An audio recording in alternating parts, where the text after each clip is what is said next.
So the most it gets up to is 75 psi. That is not good. Before we talk about the low compression on this engine, we need to talk about the valves and valve shim adjustments on overhead cam engine. I'm Rod. This is Rod Rides and Wrenches, where I buy used motorcycles and restore them by performing general maintenance and a few tricks I've learned along the way. I walk through these repairs so hopefully you can pick up a few tips and learn something new and get inspired to tackle that project of your own. Today, I'm going to tackle one of the least understood motorcycle maintenance items, the motorcycle valve clearance adjustment. Now, just for a minute, I want you to consider what other internal combustion engine you own that requires periodic removal of the valve cover to measure and adjust the gap between the camshaft and valve. I doubt you'd buy a new car that required the same expensive valve inspections that we just accept as normal on virtually every motorcycle currently in the market. Manufacturers of our motorcycles expect us to have our valves inspected and adjusted anywhere from every 4,000 to 26,000 miles. For most bikes, this means you're forking out an extra $300 to $500 every second to fifth oil change. Today, I'm going to talk about this inspection, show you how to do a cursory inspection yourself without removing the valve covers or camshafts, and what you need to do if you find that your shims do actually need adjustment. Now, I'm going to make the assumption that you already know how a 4-cycle or 4-stroke motor works, and that sucks, squeeze, bang, and blow was something you learned in your Scoutmaster's tent during that crazy hot summer night that you don't like to talk about. I've been thinking about you all the time. So stick around and let's get shimmed. Now back to my low compression engine. The bike I'm working on today is my 2013 Kawasaki KLR 650. If you follow the channel, you'll know I bought this neglected bike a few months ago and have started to repair it. This is a good bike to show you all the steps involved in working with the valves. There's ample room for the camera to get close up on this bike and show you all the features inside the valve train that you need to work with. If your bike has 2, 3, or even 4 cylinders, you'll just take the same things I'm doing here and repeat them on all of the cylinders in your bike. Simple. Let's go back to when I purchased the bike. Now, the engine seemed to be running well despite a number of other things wrong or in need of replacement. When I get a new-to-me bike, one of the first things I do is strip off the plastic and fuel tank to check if anything's broken or out of place. This also makes cleaning and performing maintenance a lot easier. Part of this general inspection is performing a compression test. To start with, I remove the engine's corroded spark plug. Initially, when I checked the compression on this bike, I was confused by the low compression of just 74 to 75 psi. Now, the engine isn't warmed up here since the fuel tank has been removed, and I didn't want to rig up a fuel bottle to just start it up. The workaround is to add a few drops of engine oil to the cylinder. Adding a little oil to the combustion chamber is a great way to get a valid reading from a cold engine compression test, since the oil will seal the piston to the chamber similarly to what the engine would be if it was hot. It's just easier to work on a cold engine, and you'll see why in a minute. After adding a few drops of oil, the compression came up to around 90 psi. So there we go. A little closer to 100 pounds.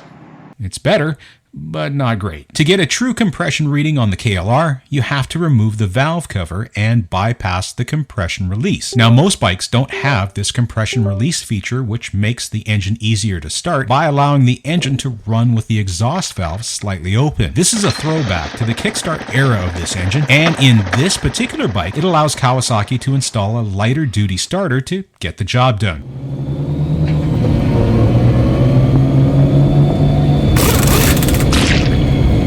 To bypass the compression release, which works mechanically through centrifugal force, I need to open the mechanism and insert a small piece of plastic hose behind the spring. Now when I turn the engine over, it'll be at full compression.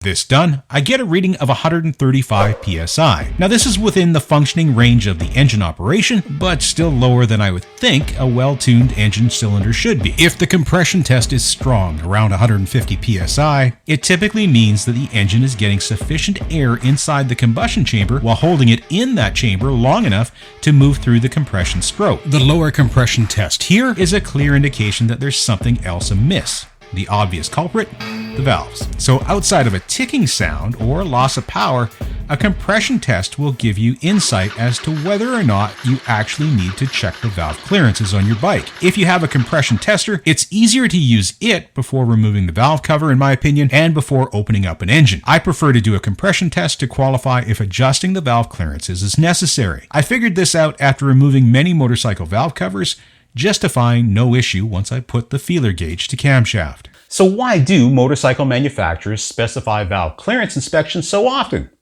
I have a few legitimate reasons and some theories, but I'm just going to say at the moment that most motorcycles run at higher compression ratios than cars. Now, this is not to be confused with the compression test, which you saw earlier on this bike. Most motorcycles run at a 10-to-1 compression ratio. A 350 cubic inch Chevy small block runs an 8-to-1 compression ratio. With higher compression, what this means is that the valves and the pistons are closer together, so there's less room for error. Therefore, the valve train in a high-performance motorcycle engine needs to be closely monitored to make sure the valves and pistons don't hit each other. The other consideration is that the valves in your engine don't open fully, so there's a loss in engine performance. Now, your intake valves not opening a 1/10 of a millimeter would probably not make a difference in most car or truck applications, while your bike, with its relatively small displacement and limited power availability, may leave you wondering where those missing ponies went. I also need to point out that almost every overhead cam automobile engine and valve train use hydraulic tappets that adjust the valve lash automatically for changing valve clearances. In your motorcycle, the camshaft is in direct contact with a piece of hardened steel called the valve bucket, which in turn is in direct contact with the valve itself. No hydraulic cushioning that you'd find in most car or truck engines. But this isn't always the case. In some performance or older Japanese automobile engines, you'll find direct cam on valve operation. And these engines also require periodic adjustments through valve shimming, but only when they get noisy, and the recommended intervals on Japanese car engines is 60,000 miles. That's more than twice as long as the best motorcycle engine recommended service that I could find. So what the hell gives here? Valve lash inspections and adjustments are a great way to keep riders returning to the dealership service department. Most people who buy and ride motorcycles Okay, I f***ed up. will try to maintain the bike themselves. I mean, yeah, you may take it back to the dealership for the first oil change since it's under warranty and still brand new, but honestly, how many of you return to your dealership for the second oil change? My bet is less than 20% of you regularly take your bike in for service when, if you're like me, you'll gladly take your car or truck to the shop to avoid the hassle of doing even a simple oil change yourself. A valve clearance inspection and adjustment is beyond what most riders want to do themselves or even want to try to do.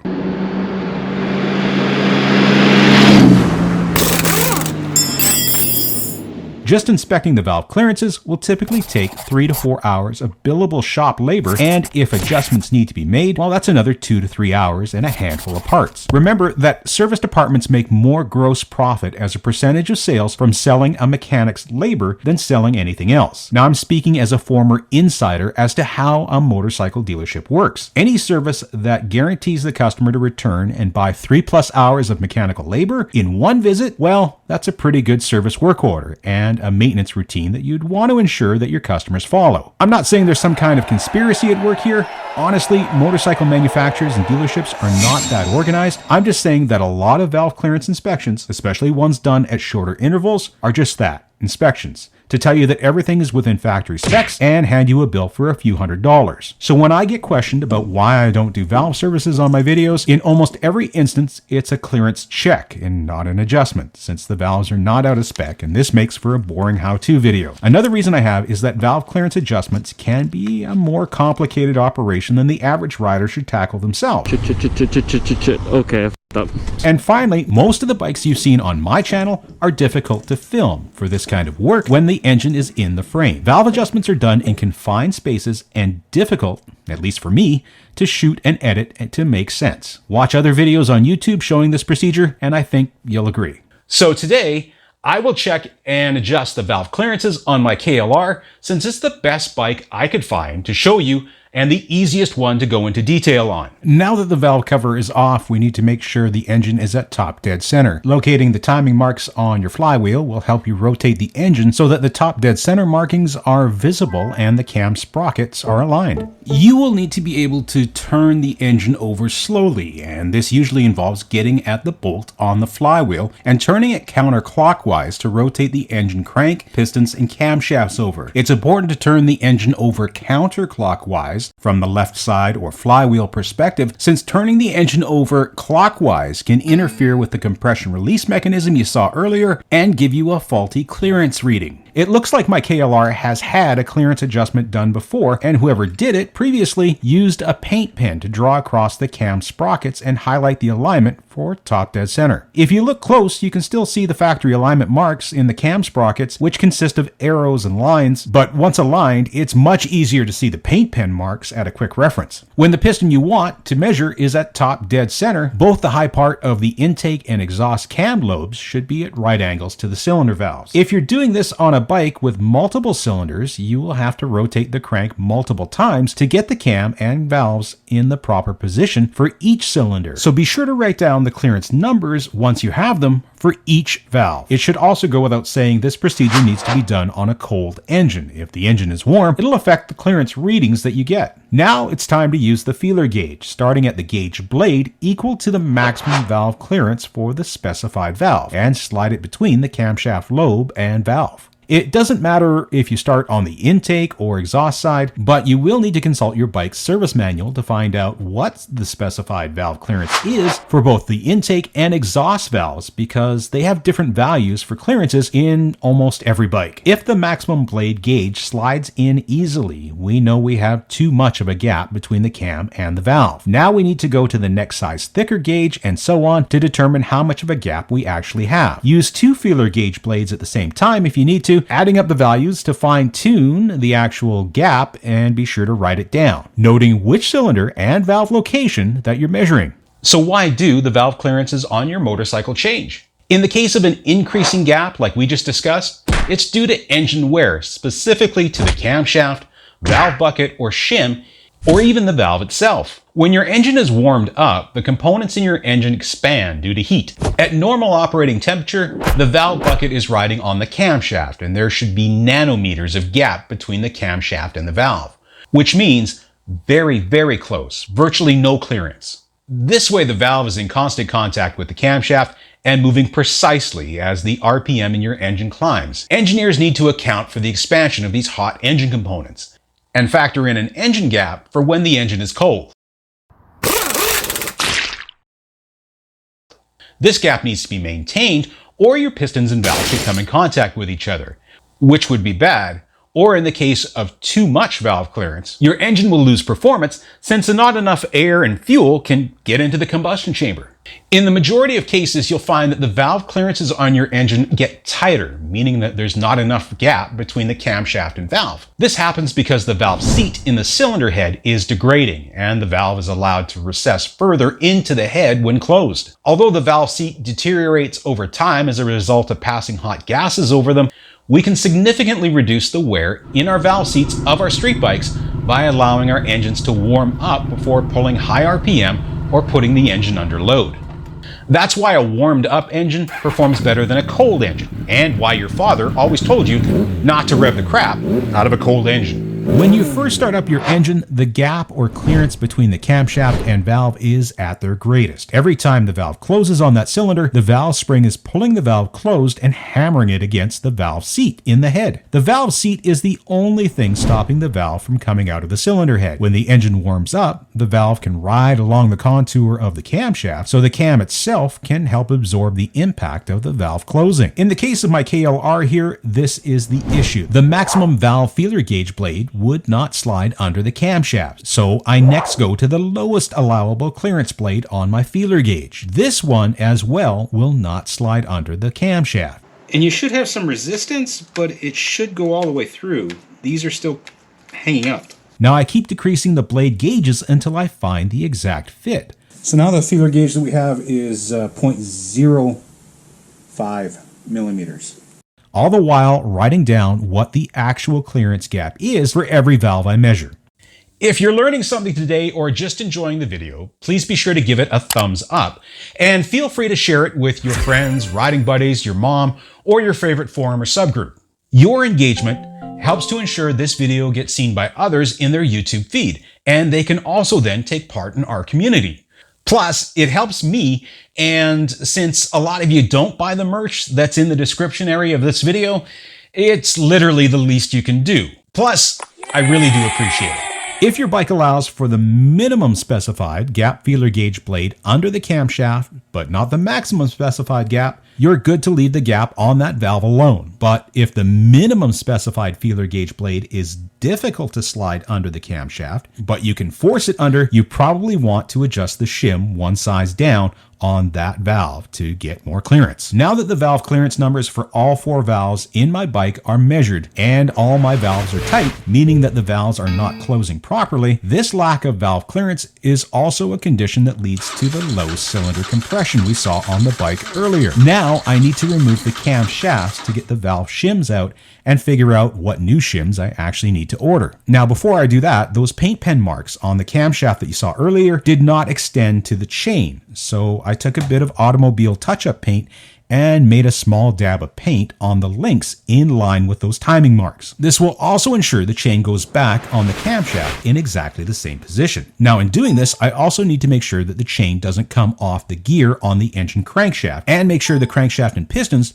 don't move when the cams are out. The first thing that needs to be removed is the cam chain tensioner. This bike uses a simple tensioner that locks when extended, so I need to remove the big bolt on the back and remove the spring. After that, I can unbolt and remove the tensioner. Next, I remove the camshaft journal caps and this splash guard that covers the cam chain, and before I take the cams out, I hang the cam chain with some zip ties off the frame so it doesn't fall down.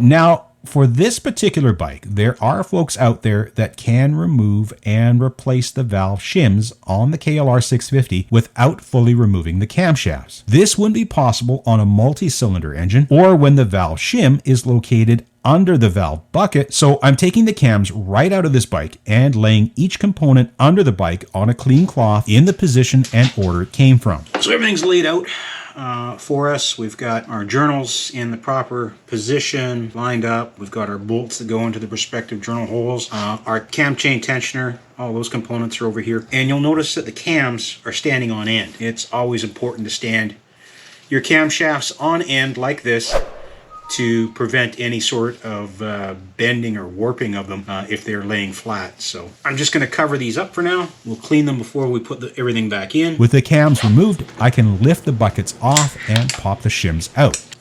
So on some bikes, the valve shim sits down in the bottom, and it's just a small hard metal piece like that. So when you extract these from the cylinder, it's very important that you use a a good magnet to clamp on and lift it all out, so that way that shim stays in the bottom, doesn't fall down anywhere. These, however, are a little different. The shims here are right at the top. So the shim here, if you can make that out, is 2.7 millimeters. On the underside of the shims is a number telling us what the shim thickness is in millimeters. Be sure to record each valve shim thickness number beside the clearance you measured for each prospective valve. Now, here is how I calculate the required new shim size. I take the original shim thickness and add the measured clearances together with it, and then subtract the minimum specified clearance from the factory shop manual. This gives us the thickness we need for minimum clearance. Taking a look at the service manual, I find the closest shim available to this size. I then add the original shim thickness removed from the bike and add the measured clearance again, and this time subtract the maximum allowed clearance. I go to the shim chart and find the closest one that matches that number. To make sure I get the best shim available, I will order the one that's between the maximum and minimum shim thicknesses. I'm also going to make note where I write down my measurements, which thickness and part number I ordered for each valve, so when they arrive, I can put the shim in the right bucket. Now that I'm ready to install my new shims, I will start by cleaning up the gasket surfaces, making sure I don't get any gasket material down into the engine. I install the shims in their proper position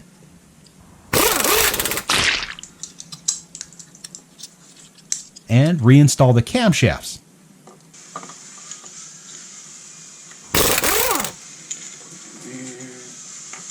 Aligning the sprockets back up to that chain mark carefully. With the cam journal covers torqued down to spec, which on this bike is 12 Newton meter or 106 inch-pound, I can recheck the clearances and make sure the shims are in the right place and all my complicated math was correct. So on the intake side, we got 0.2 millimeters, 0.1 millimeters. Let's start with the thick one.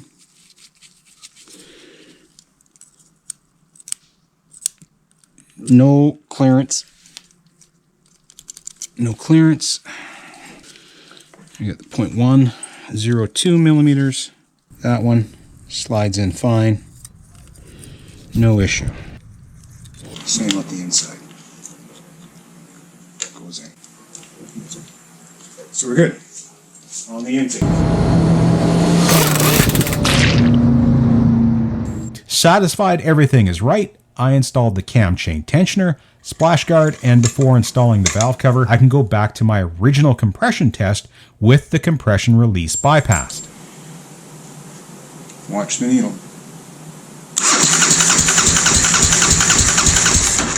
There we go. So we're at 150 psi, which is where I want it to be from the start. I'm happy with the result, but the bike is far from ready for the road. Next up, I tackle one of the most volatile and troublesome issues for the Kawasaki KLR 650 and fix it at about half the price that you'd think you'd need to spend. Watch that video up next, and until next time, be sure to ride safe.